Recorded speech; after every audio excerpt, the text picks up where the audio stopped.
Hey, what's up guys? Mac Guy here, and today we're going to be discussing the Nintendo Switch, previously known as the NX, previously known as the Nintendo Fusion. If you're interested about my Fusion opinion, click on the link below in the description box. I'll leave a link to one of my older videos about me talking about the Nintendo Fusion rumors that ended up being the Nintendo Switch. Anyways, so let's talk about the Switch. My Switch concerns are these things: power, controls and stores, and third-party support. So let's go with the power first. Reports on the Nintendo Switch's power put it around Xbox One and PlayStation 4 levels of power in raw performance. Unfortunately, I don't think it's going to come close to the PS4 Pro in raw power or the Xbox One successor in raw power. I think it's called the Xbox One S or the Scorpio. I don't know, guys. I'm not an Xbox guy. Look that up. Nintendo's consoles, these last couple generations, have always seemed to lack on power. The Wii was down on power, the Wii U's down on power, and looks like the Switch is going to be down on power also. Would more power be great? I think, yeah, it'd be cool to have more power on a Nintendo console. If they give more power to the Nintendo Switch, I'll be happy as hell. It'll be a great thing for Nintendo to do. But if it is on par with the PS4 and Xbox One on power, that's not that bad of a deal, because then devs should have the developers from those consoles that develop for those consoles, the third-party developers, should have an easier time porting games onto the Nintendo Switch simply because of a power advantage that the Switch will have over the Wii U. That was one of the main things why a lot of games don't come to Wii U, is because of the power gap there was between the Wii U and the PS4 and Xbox One. Hopefully, Nintendo buffs it up a little bit before the launch date comes, which is, I think, March 17th. That's the word on the street right now. March, love that month of my birthday, so who knows, maybe I'll get a Switch. But I need to see some third parties also, and that's where the next topic goes into. Third party support. The Wii had virtually zero third party support. Now, I guess if you want to call all that countless crap shovelware third-party support, yeah, I guess you can call that third-party support, but in reality, no one's gonna want to play those damn games. How many more party games does the Wii need? Okay, like, there's probably like 100 Wii Sports clones on the Nintendo Wii, and a shit ton of party games. Fun for the whole family type of games, you know, those are third parties, yeah, but come on, no one plays those. The Wii U had a bit more third parties, especially during the beginning of the Wii U's life cycle during the launch. We had EA, Ubisoft giving us some games. We had Activision bringing in Call of Duty and stuff.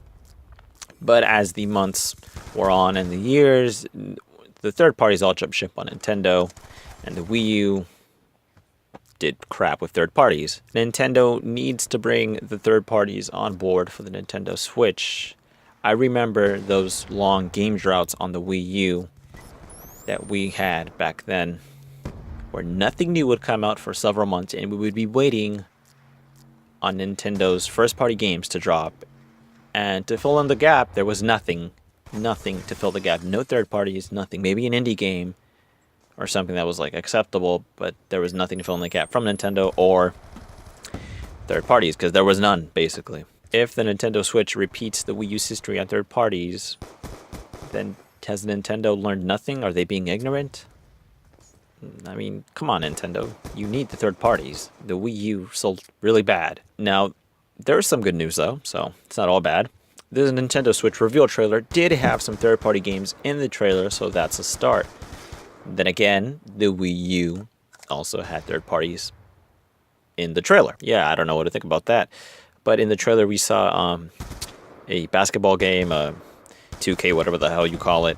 I don't really keep up with the sports games. Then I think we saw Skyrim HD remastered on the Nintendo Switch. We saw, I think, a Mario game.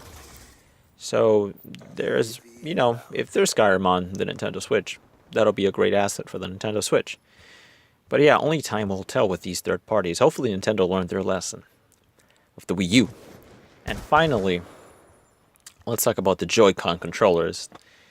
Nintendo, please, you have to make these available in stores. For any Wii U gamepad owner, as you know, placing a Wii U gamepad isn't as easy as walking down to your local Walmart or Target, going on a store shelf and buying a gamepad and then leaving the store and going back to your house. It's not as easy. They don't sell the gamepad in stores. believe me, people will be losing the Joy-Cons, especially young children. Those things are going to get lost. I can already see it. And replacements are going to be needed. If Nintendo's the only one that can replace your damn Joy-Cons, that's going to be even a bigger pain in the ass. Nintendo, you gotta be having these Joy-Cons in stores, whatever it takes, please. The tablet, I can see why they wouldn't sell in stores, but the Joy-Con, come on. You gotta have the Joy-Con in stores. So anyways, guys, this has been a little bit of a Nintendo Switch concerns and issues video. The one I'm really worried about mostly is the whole controller issue, since we all know that the Wii U gamepad isn't in stores, unfortunately, and Nintendo said they were going to bring them in stores, never did. So yeah, and they also promised a game that would use 2 gamepads. Never happened. I don't even think there's a game that supports 2 gamepads on the Wii U. I don't think any game supports 2 gamepads on the Wii U. So yeah, that was a lie too. So funny enough, my concern isn't the power. My main concerns aren't the power or the third party. It's the damn controls. But the other ones are important too, don't get me wrong. Anyways, guys, what do you guys think on the Nintendo Switch? What do you guys think Nintendo is going to do? Do you think the third parties will come back to Nintendo? And do you think it'll be more of a success than the Wii U? Do you think the Switch will succeed where the Wii U failed? To me, the Switch seemed like what the Wii U should have been. That's honestly what I think what the Wii U should have been. Now the Switch is its own thing, and I'm kind of thinking maybe the Switch wasn't even meant to be the Switch. Maybe the Switch was meant to be the Wii U originally. So that's something to think about too. But anyways, guys, hope you guys enjoyed this commentary on the Nintendo Switch. Been meaning to make this for a while. Glad I got to it. So let me know what you guys think about the Nintendo Switch in the comment section below. Don't forget to drop a like, favorite, subscribe. It'll help a lot. And guys, sorry for the shameless plug-in, but don't forget to follow me on Twitter at MechGuy1, the Uno, MechGuy1. I'll be leaving a link in the description below, so you can go over there and follow me. I've had the Twitter for a while, and, you know, might as well put it up to good use. Connect with the fans and stuff. Anyways, guys, thanks for listening. MechGuy out.